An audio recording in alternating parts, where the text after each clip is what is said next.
बोलो जगदम्बे मात की जय। श्री हरि ओम श्री परमात्मने नमः। श्रीमद्वैपायन मुनि वेद व्यास प्रणीत महाभागवत देवी पुराण 46वां अध्याय।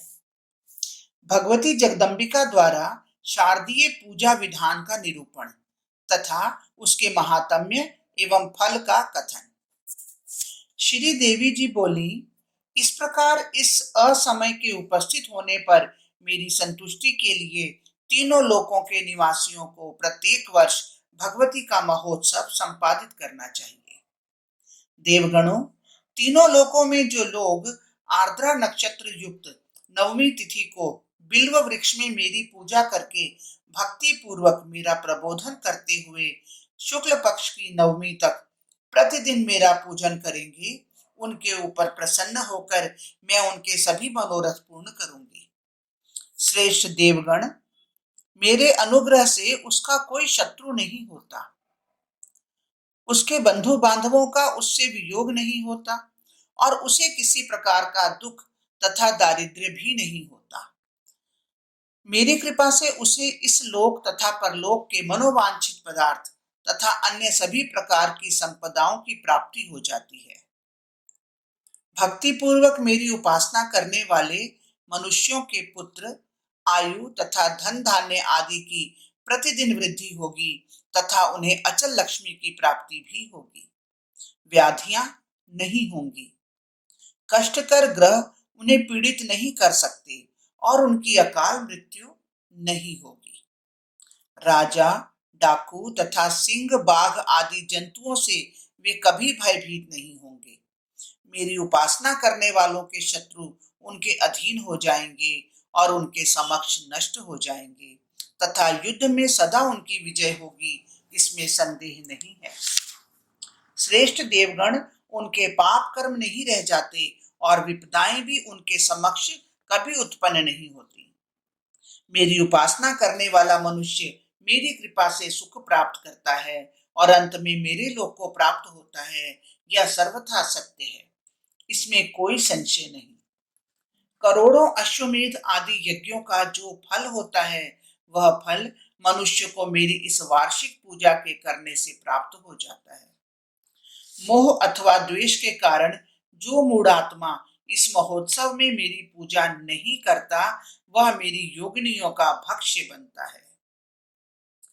श्रेष्ठ देवगण, जो लोग मृत्युलोक, स्वर्गलोक अथवा पाताल लोक में मेरा पूजन करेंगे, उनके ऊपर परम प्रसन्न होकर मैं प्रतिदिन उनके सभी मनोरथ पूर्ण करूंगी, यह पूर्ण रूप से सत्य है। जो लोग सात्विक भाव से युक्त होकर मेरा पूजन अर्चन करेंगे, उन्हें न तो बलि अर्पण करना चाहिए, न तो मांस युक्त अन्न प्रदान करना चाहिए। मेरी प्रसन्नता की अभिलाषा रखने वाले लोगों को समाहित चित्त होकर हिंसा आदि से विरत रहते हुए मांस रहित नैवेद्य, देवांगादि से उद्भूत स्तुतियों, विविध जपों, यज्ञों तथा ब्राह्मण भोजन आदि के द्वारा मेरी महापूजा करनी चाहिए। राज राजस भाव से युक्त लोगों को मेरी प्रसन्नता के लिए आदर पूर्वक बहुविधि उपचारों से अर्पण करने, स्तोत्रों के पाठ, जप, यज्ञ आदि के अनुष्ठान करने तथा ब्राह्मणों को भोजन कराने आदि के द्वारा मेरी यह महापूजा संपन्न करनी चाहिए। यह पूजन दुष्ट शत्रुओं का विनाश करने वाला तथा धन धान्य आदि को बढ़ाने वाला है। मेरी पूजा करने वाला संग्राम में विजय और पुत्र तथा स्त्री संबंधी उत्तम ऐहिक सुख एवं श्रेष्ठ पारलौकिक सुख प्राप्त करके अंत में परम पद का अधिकारी हो जाता है। मेरे जो तामसी पूजा है, वह इन दोनों पूजाओं के समान नहीं है, अतः शांत तथा ज्ञान संपन्न लोगों को वह पूजा नहीं करनी चाहिए। देवगण, आप लोग संग्राम में श्री राम की विजय के लिए तथा उस शत्रु के नाश की इच्छा से शुक्ल पक्ष की नवमी तक प्रतिदिन मेरी पूजा करें। महानवमी को भी मुझे शत्रु नाशिनी का आप लोगों को पूजन करना चाहिए। उस पूजा से प्रसन्न हुई मैं जगत के कंटक स्वरूप अपराजेय महाबली रावण को सभी शत्रुओं सहित संग्राम में अवश्य ही मार डालूंगी। नवमी तिथि के पूजन से मुझे अपार प्रसन्नता होती है। तीनों लोकों में ज्ञानी और अज्ञानी सभी को भक्ति पूर्वक या भक्ति रहित भी मेरी वार्षिक पूजा अवश्य करनी चाहिए। देवगण जिस प्रकार से अष्टमी तिथि के पूजन से महान यज्ञों का फल प्राप्त होता है, उसी प्रकार मेरी संतुष्टि के लिए तीनों लोकों में रहने वाले लोगों को महाअष्टमी के दिन पुत्र की कामना से उपवास करना चाहिए।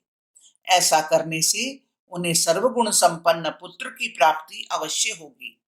उस दिन पुत्रवान लोगों को उपवास नहीं करना चाहिए। अष्टमी तिथि को उपवास और नवमी तिथि को पूजन करने से प्राप्त होने वाले फल को अश्वमेध आदि यज्ञों के फल से भी बड़ा समझना चाहिए। श्री महादेव जी बोले, जगदम्बिका का यह वचन सुनकर ब्रह्मा आदि देवगण विधि विधान से बलि प्रदान करके शत्रुओं से विजय के लिए नवमी पर्यंत प्रतिदिन उन जगदीश्वरी की उपासना में भक्ति पूर्वक तत्पर रहे। हरिओम तत्सत, हरिओम तत्सत।